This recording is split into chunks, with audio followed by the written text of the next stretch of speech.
I want to start today's session with a little getting to know you, since I am going to be talking, but first I would just like to get to know the audience a little better. So how many of you are students of IIM Udaipur? Okay, most of you are from IIM Udaipur. How many are engineers? How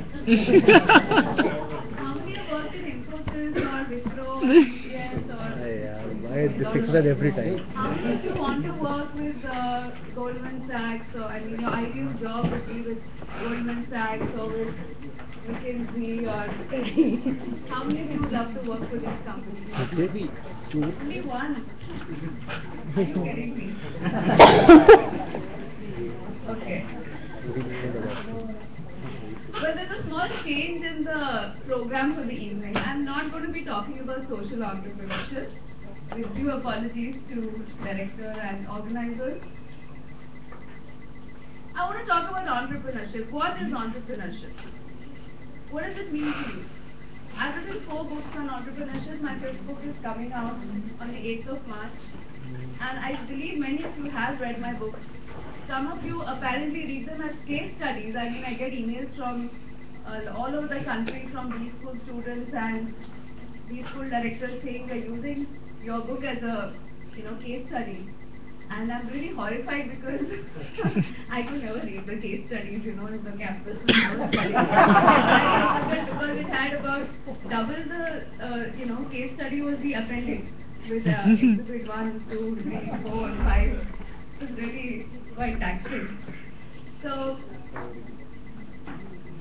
I want to just ask you a simple question, and maybe 3-4 people can just raise their hands or get up and just share with me that in an ideal world, we didn't have to worry about anything. I mean, what would you like to do, or what would you like to be?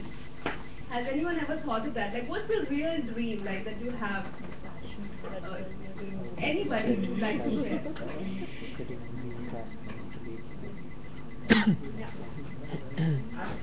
I'm going to space by anything. Okay. Wow. I also wanted to do that. Including the use of mind-expanding substances. Yeah, but I'm in math and physics so very weak, so I had to put this around that standard. I had to read this. You want to be an archaeologist? Okay, wow. He is one. I'm still confused. You're still confused. I just want to be a traveler. You want to be a traveler? Okay. Okay,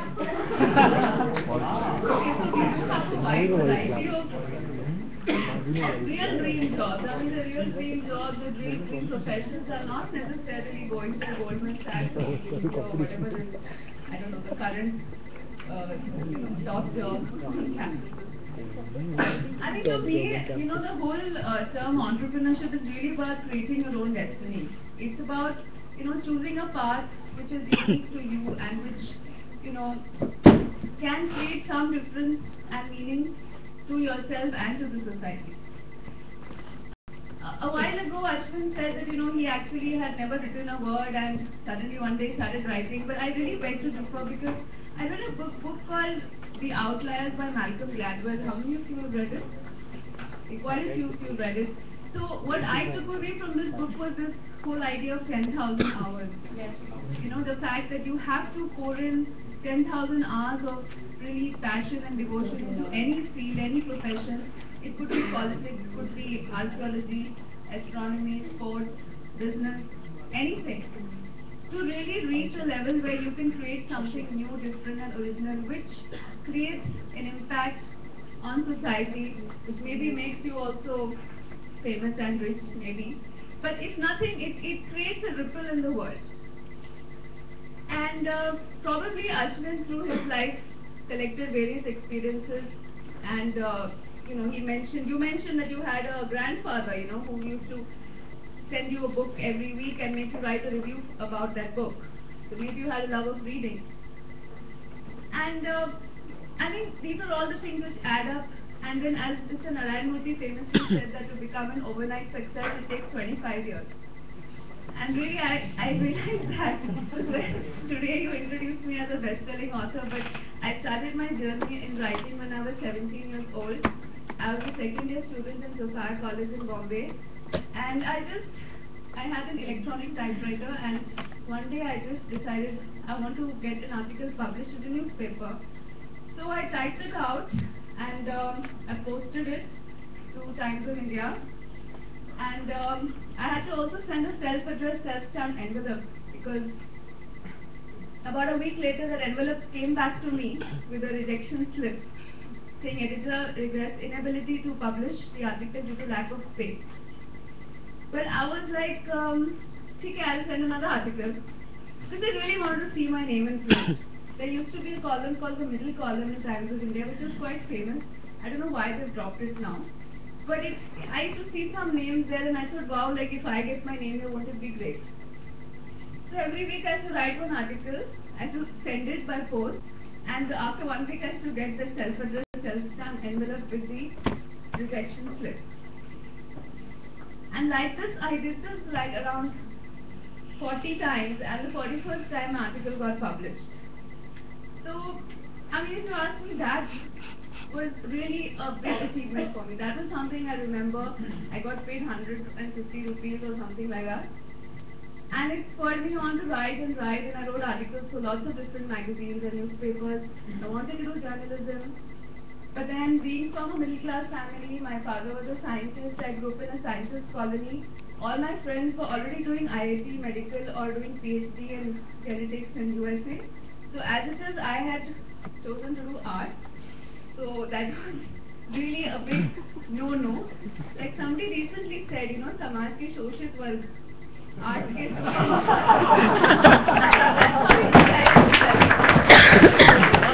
anybody that I'm doing I was doing art, but to make it a little more respectable, I was doing economics. Actually, my heart was in English literature, but I said economics में Nobel Prize तो मिलता है कम से कम science subject है. तो इतना सब लिखो. I know, but scientific psychology के लिए somehow I don't know. The usefulness of economics is told to us कि बड़ा useful subject है.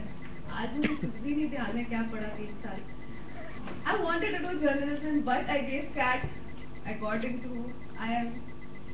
Then I thought चलो चले जाते हैं क्योंकि you know थोड़ा hostel life वगैरह देखेंगे.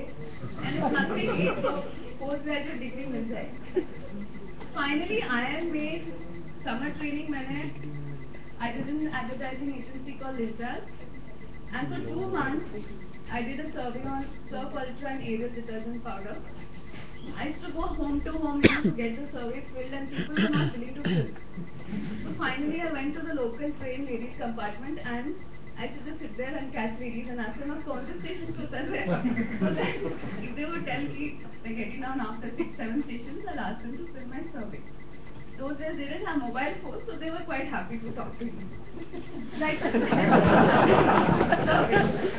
and then I realized कि बड़ा ही डल सा काम है, ये तो lifelong करना बहुत मुश्किल है.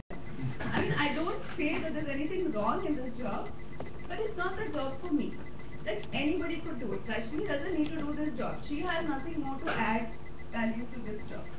So with this thought, I went back to the campus and I also experienced a few different courses which gave me a kind of aha moment. One of them was a course in entrepreneurship taken by Sunil Handa, who, if you read my book Stay Hungry, Stay Foolish, she's chapter 9. So Chapter 9. He's an alumni of our institute and he was an entrepreneur, so he took the course and he basically tried to, plant the seed in our mind that, you don't have to take a job, you can become an entrepreneur. And secondly, we had another course called ERI, which is a little like Big Boss, but only there was no TV camera, so they would take us to one ऐसा beach resort पे हम गए थे, and we spent 5 days really doing introspection about ourselves. And at the end of that, I decided that I'm not going to do this my whole life. That I want to do this, but I think I'll do that because that's what society accepts. That's what people say is the smart thing or the safe thing. I mean, people say that you can take a job and then you can always be, writing on weekends or writing as a hobby. But somehow on that day, I think it was 6th December 1992, I decided that enough was enough, and I went back and I just dropped out of the place. So in a nutshell, this is my story. Next 20 years I spent doing a lot of different things. I worked with the Times of India as a brand manager for 2 years. Then I started my own company. I published a youth magazine called Jam. Some of you might have read it. So for many years I stopped writing. I actually became an editor, manager, administrator, publisher.